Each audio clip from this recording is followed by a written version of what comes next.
Oh, my name is Abraham Pius. There's nothing like however here.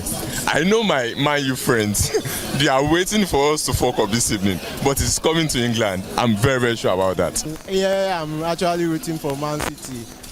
My name is Somto, and it's going to be a night for City. City has tried. Yes, the last final, we know what happened. But if you notice how Guardiola has been behaving this season, he has been consistent with lineup, with tactics. He has chosen players. You can easily pick that lineup. So you know what to expect from minute 1 to 90. So City is winning throughout. I know it's going to be a tough match, but City is going to win. No. I'm Sheldon Akimano. Guardiola, every time he's on final, he's always messing up. Like, 2010 with Inter. So today, Inter will shock them again. 2-0. What's on? Man City 2-0. Expectations.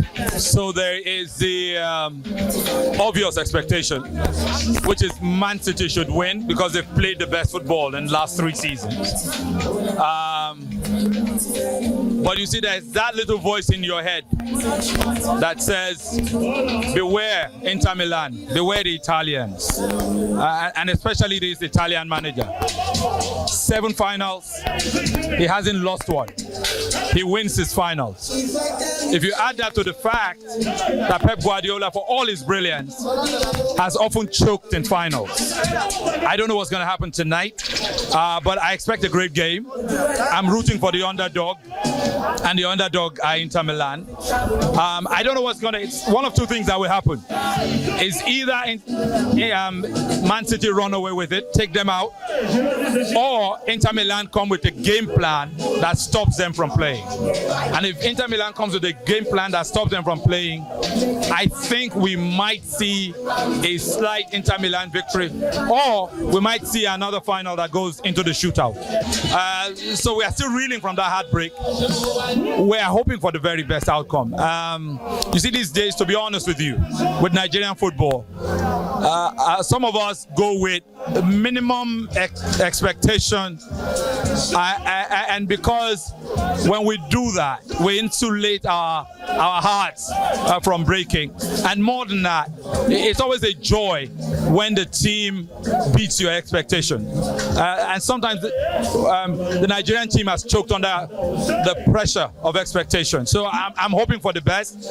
I think there's enough quality in that team in the off-season. As long as all the boys are available to play, it's a formidable team. And if the tactics are right, then we would prevail. Yeah. Brand represent Nigeria, and that is football and music. So tonight we are celebrating football like never before. We are celebrating football artistry like never before, and the brand is using that opportunity again to connect, to resonate, and to actually preach its message of being a talent across the country. And that's what we are doing here. You can look around. It's about that energy that only brand Pepsi can actually bring to the table.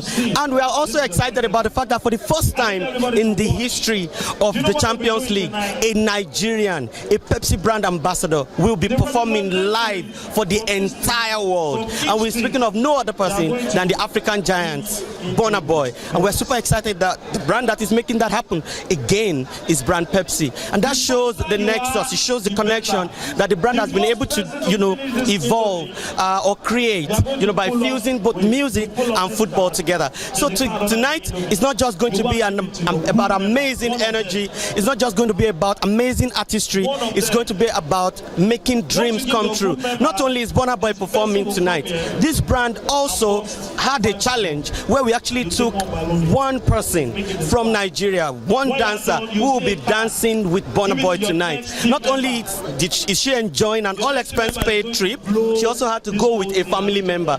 Why are we doing this?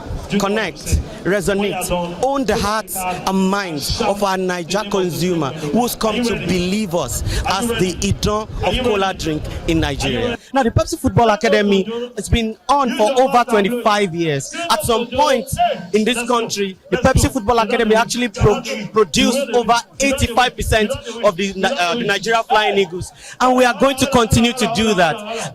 In here tonight, we have John Mikel Obi, who's actually one of the biggest biggest export from Nigeria and one of the products of the Pepsi Football Academy. And we're not going to stop. We will continue to drive that connection. We will continue to develop our football like we're developing music in Nigeria, because like I said, it's about connecting those passion points, resonating with the Niger consumer in the places that matters to them. And by the way, football and music is becoming one of the biggest economic driver in this country for the young people, for the youth. And brand Pepsi will always support anything that pushes forward the young people of this country. Thank you much.